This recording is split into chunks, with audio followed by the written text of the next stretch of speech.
Bonjour, bienvenue. Dans cette nouvelle vidéo, je vais vous présenter mon petit atelier mobile. Je n'ai pas d'atelier fixe comme beaucoup. Alors si c'est votre cas et que ça vous bloque pour faire de la peinture sur figurine, ben vous inquiétez pas, franchement, moi je m'installe chrono en main en 3 minutes. Euh, Mon matériel rangé dans un placard, jusque sur la table de la salle à manger. Alors mes peintures sont rangées comme ceci. Donc, vous voyez, moi j'utilise en shade, c'est-à-dire en encre, si vous voulez, en lavis du Citadel Color, en peinture de base Prince Auguste, enfin c'est pas l'héros, mais Prince Auguste c'est la même chose, c'est le nom pour la France, hein, donc voilà, la gamme Valero, que moi j'aime bien, la gamme Model Color. Et depuis peu j'ai acheté de la Speed Paint Army Painter, là c'est toute une gamme de Speed Paint métallique et là de couleurs plus standards. Donc d'un côté cette peinture et cette boîte à rangement, et puis bah, c'est tout. Voilà, quand j'ai déplacé ces deux choses, j'ai mon atelier qui est installé. Donc dans cette boîte en haut, il y a la palette humide. Il y a même un petit papier sulfurisé sur une éponge. Ça permet de garder la peinture humide pendant toute la session, puis même jusqu'au lendemain.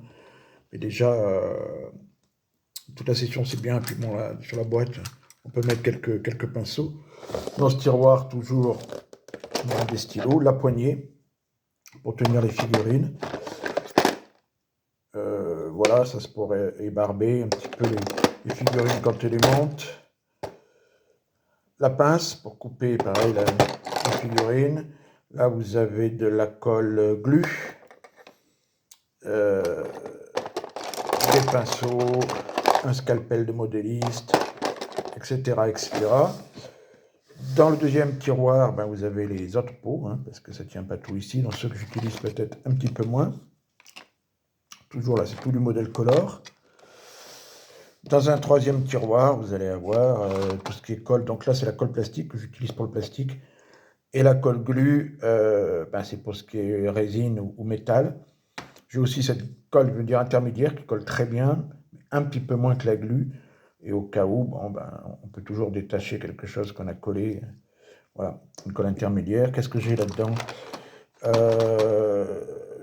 Du primeur, hein, de la sous-couche que moi j'utilise en pinceau.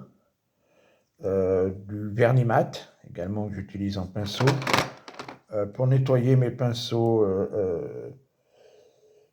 du brush Repair Gel, ça veut dire que ça ne veut pas dire que ça va réparer un pinceau qui est abîmé, mais que ça va entretenir votre pinceau qui garde un petit peu sa pointe.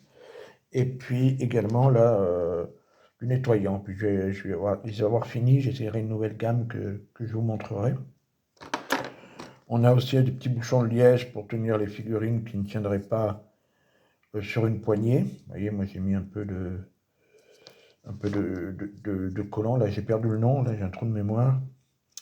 Dommage parce que c'est un très bon produit qui permet de coller sans coller, on va dire. J'ai aussi ça, j'ai fait ça avec des figurines pour noter toutes les couleurs, notamment du métallique Speed Paint. Vous voyez toutes les nuances parce que bon, il y en a beaucoup en argenté, beaucoup en or, donc pour voir un petit peu les nuances. J'ai trouvé assez pratique de faire ça. Puis au-dessus aussi, il y a d'autres couleurs de base de la speed paint, parce qu'on a du mal, la speed paint, comme je pense les autres couleurs contrastent, à voir vraiment la couleur tant qu'elle n'est pas posée sur le plastique. Voilà, donc un petit peu tout le matériel nécessaire. J'ai aussi évidemment une palette sèche, mon petit gobelet, du sopalin, une lampe indispensable évidemment. Et puis mes pinceaux, voilà, moi c'est des Siberian Kolinsky, c'est de Christophe World. Voilà, et j'utilise beaucoup le pinceau de taille 1 pratiquement que celui-ci. Voyez. Vous montrer aussi les boîtes de rangement. Donc les boîtes comme ça c'est les boîtes que j'ai trouvées chez Action, qui sont très pratiques. Des boîtes aussi que j'ai fait à compartiments, puisque les compartiments, là, je les ai fait en carton de calendrier, que je peux poser dessus. Et puis aussi cette petite boîte de rangement de figurines, hein. Ça doit coûter c'est 1 € la boîte. Voilà, là-bas aussi, ces boîtes sont pas très chères. C'est bien d'avoir des boîtes aussi toujours de la même taille pour pouvoir les empiler. Voilà le matériel, hein. Les boîtes de rangement,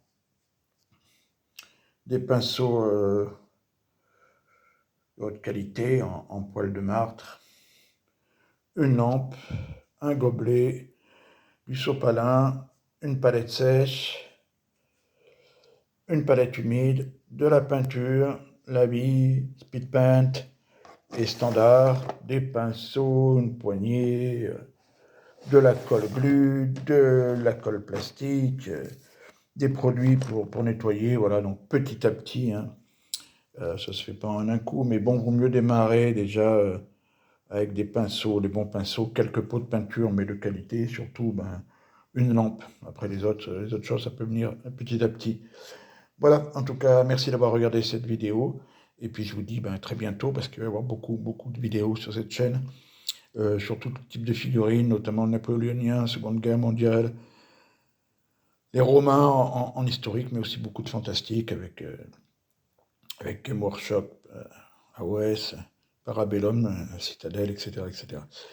Voilà, allez, à très bientôt, merci, au revoir, et n'oubliez pas de mettre un petit pouce, de liker, ça permet à la vidéo à la chaîne d'être mieux référencée par YouTube. À bientôt, au revoir.